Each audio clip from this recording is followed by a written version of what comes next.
And our number one story, the right-wing chorus ripping the president for trying to bring the Olympics back to America. It has been joined now by the House Minority Leader, and no Republican seems to remember that the one day this president is devoting to the effort kind of pales in comparison to the 4 days the last president spent attending the Olympics in China as a freaking fan. This afternoon, the First Lady joined Oprah Winfrey on the ground in Denmark in advance of Friday's vote. The president will leave for Copenhagen tomorrow night. He'll speak to the IOC the following morning and right afterwards immediately return. President Bush, you'll recall, took in the last Olympic Games in China last year, leading a country fighting 2 wars on the brink of economic collapse. He found time, 4 days of it, to enjoy the Beijing Games and spank the volleyball players. Still, the outrage that our president would spend less than 24 hours trying to bring the Olympics and an economic boon home to the U.S. has been equally laughable and predictable. President Obama is heading to Denmark this week to help sway the International Olympic Committee. Vancouver lost, how much was it? They lost $1 billion when they had the Olympics. How is a city of Chicago and Illinois that is broke going to benefit?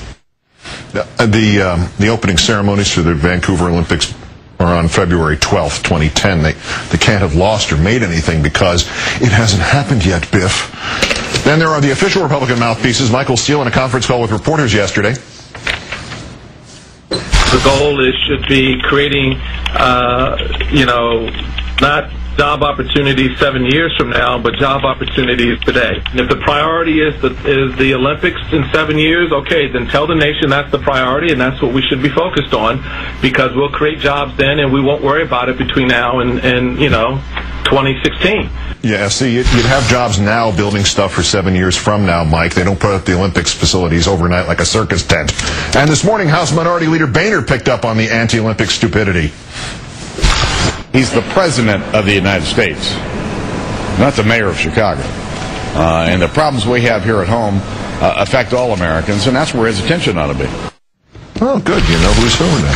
I'm joined again by Robert Reich, Secretary of Labor under President Clinton, author of Supercapitalism, now out in paperback, and Professor of Public Policy at the University of California at Berkeley, from which venue he joins us. Thank you for your time tonight, sir.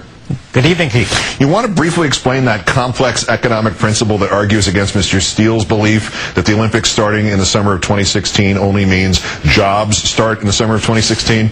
Well, it's not terribly complicated. What we know from previous Olympics like 1996 in Atlanta or Salt Lake City, we know that almost immediately after the Olympic decision is made, there are jobs, and a lot of jobs. Construction and infrastructure and sales and marketing, white-collar, blue-collar jobs.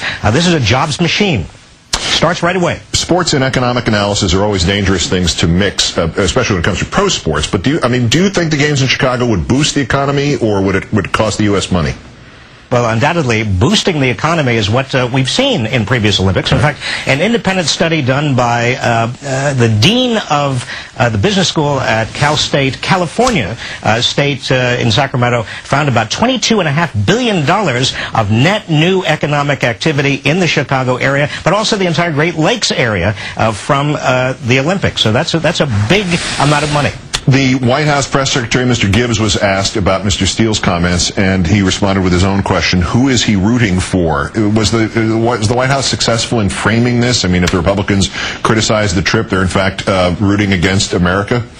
Well, not only rooting against America, Keith, but I think rooting against American workers. I mean, we're talking here about jobs at a time when American workers really need jobs, and I'm afraid at least some Republicans are maybe a little bit insensitive to that fact. August of last year, the economy was already giving its gurgles as it approached the drain if it hadn't already begun to circle it. We had wars in 2 countries, and yet President Bush spent 4 days in China opening ceremonies and, so to speak, backslapping the athletes. Double standard between that situation and the current one? Well, I think there's a little bit of a double standard. I mean, this is a cheap shot by Republicans, Keith. I mean, the fact of the matter is, I understand that the president is going to spend maybe 18 hours in total. It's not a pleasure trip, and believe it or not, you can get work done on Air Force One, there and back. Mitt Romney made his political career after helping turn around the 2002 Olympics at Salt Lake City, the Winter Games. Are the Republicans actually worried in here that this might be a success story, sort of taking their turf, or at least Romney's turf, away from them? Well, I think they have more things to worry about. I mean, the Just Say No party with regard to health care and the environment, they are already seeing their polls dropping. And when their major spokespeople are people like Glenn Beck and Rush Limbaugh and Sarah Palin, well, you know that they are in trouble. It's not just the Olympics. And it's a panoply of things, but the Olympic one I like best of all because it looks like they forgot recent history, so it has that element to it as well. Robert Reich, the former Labor Secretary, author of Super Capitalism, as we said, out in paperback now. Great luck with it, and great thanks for your time tonight. Thanks, Keith.